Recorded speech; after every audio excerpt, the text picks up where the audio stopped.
मनुष्य योनि को प्राप्त हुए जीव की गति का वर्णन। श्री भगवान कहते हैं, माता जी, जब जीव को मनुष्य शरीर में जन्म लेना होता है तो वह भगवान की प्रेरणा से अपने पूर्व कर्मानुसार देह प्राप्ति के लिए पुरुष के वीर्य कण के द्वारा स्त्री के उदर में प्रवेश करता है। वहाँ वह एक रात्रि में स्त्री के रज में मिलकर एक रब होकर कलल बन जाता है, 5 रात्रि में बुद्बुद रूप हो जाता है, 10 दिन में बेर के समान कुछ कठिन हो जाता है और उसके बाद मांसपेशी अथवा अंडज प्राणियों में अंडे के रूप में परिणत हो जाता है।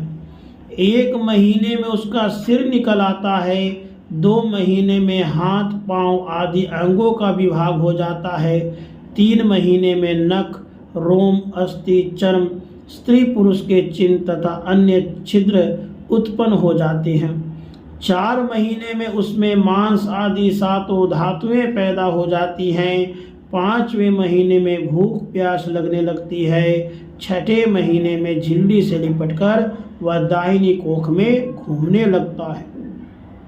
उस समय माता के खाए हुए अन्न जल आदि से उसकी सब धातुएं पुष्ट होने लगती है और वह कृमि आदि जंतुओं के उत्पत्ति स्थान उस जघन्य मलमूत्र के गड्ढे में पड़ा पड़ता है। वह सुकुमार तो होता ही है, इसलिए जब वहाँ के भूखे कीड़े उसके अंग प्रत्यंग नोचते हैं तब अत्यंत क्लेश के कारण वह सन में अचेत हो जाता है। माता के खाए हुए कड़वे तीखे गरम नमकीन रूखे और खट्टे आदि उग्र पदार्थों का स्पर्श होने से उसके सारे शरीर में पीड़ा होने लगती है। वह जीव माता के गर्भाशय में झिल्ली से लिपटा और आंतों से घिरा रहता है। उसका सिर पेट की ओर और पीठ और गर्दन कुंडलाकार मुड़े रहते हैं। वह पिंजड़े में बंद पंछी के समान पराधीन एवं अंगों को हिलाने डुलाने में भी असमर्थ रहता है। इसी समय अदृष्ट की प्रेरणा से उसे स्मरण शक्ति प्राप्त होती है। तब अपने सैकड़ों जन्मों के कर्म याद आ जाते हैं। वह बेचैन हो जाता है, उसका दम घुटने लगता है। ऐसी अवस्था में उसे क्या शांति मिल सकती है।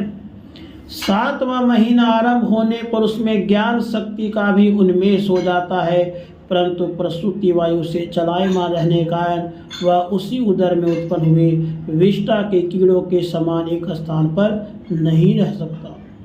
तब सप्त धातु में स्थूल शरीर से बंधा हुआ वह देह आत्मदर्शी जीव अत्यंत भयभीत होकर दीन वाणी से कृपा याचना करता हुआ हाथ जोड़कर उस प्रभु की स्तुति करता है जिसने उसे माता के गर्भ में डाला है।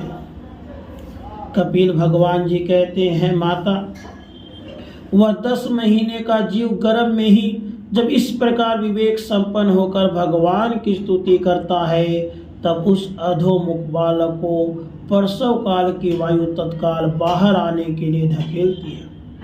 उसके सहसा ठेलने पर वह बालक अत्यंत व्याकुल हो नीचे सिर करके बड़े कष्ट से बाहर निकलता है। उस समय उसके श्वास की गति रुक जाती है, पुरुष स्मृति नष्ट हो जाती है।